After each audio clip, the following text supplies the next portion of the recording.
And but I mean, I know food, it gets expensive and everything, but you don't end up buying as much. You're not aimlessly in the grocery store like, oh, I'm gonna have this today, and let me try this.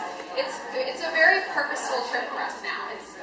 This is what we're coming for. We're getting meat. What are we having this night? The foods are more expensive, but we're buying significantly less food.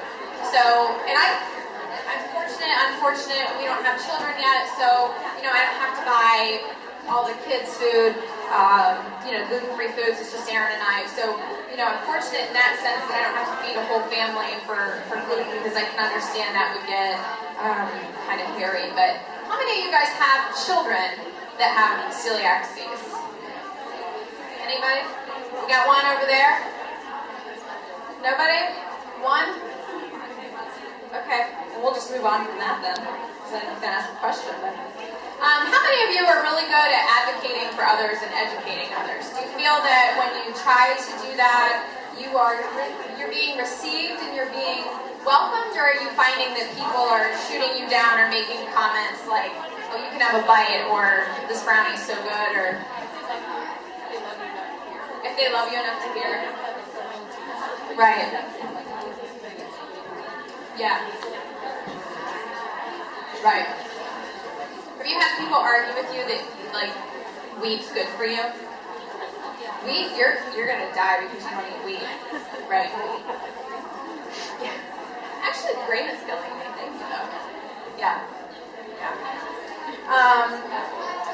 One thing that I want to emphasize while I'm up here is making yourself a priority. I think when you have a disease like this that really does take over your entire life, making yourself a priority and focusing on your health is such a huge component to this.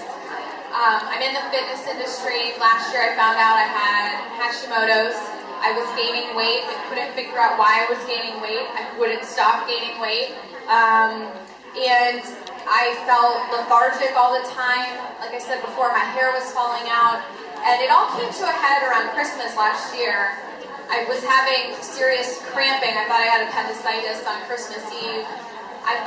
First I thought it was gas and diarrhea and all the basics from celiac disease. And then the next day, I was still having it, and then I thought I was having appendicitis, but it would come and go. I ended up in the emergency room on the day after Christmas last year. And the doctor actually had ended up telling me I had an ovarian cyst, a very large one that had burst. And they originally thought I had a perforated bowel and was going to need emergency surgery, but I had this cyst, and then she made a comment to me that changed my life forever. This emergency room doctor said to me, have you ever been to a GI doctor? Because they did a CT scan, and she said, she told me it was the cyst, and then right before I went to leave, she said, oh, and I wanted to ask you, have you ever been to a GI doctor? And I said, well, I have, and he diagnosed me with irritable bowel, and I was like 18 years old, or I had a stressed stomach and stuff like that. And she said, your bowels, for not eating for 2 days, are the angriest bowels I've ever seen. You have no food in there, and they are just completely inflamed and on fire and stretched, and it scared me because I didn't know. You don't know what's going on inside your gut.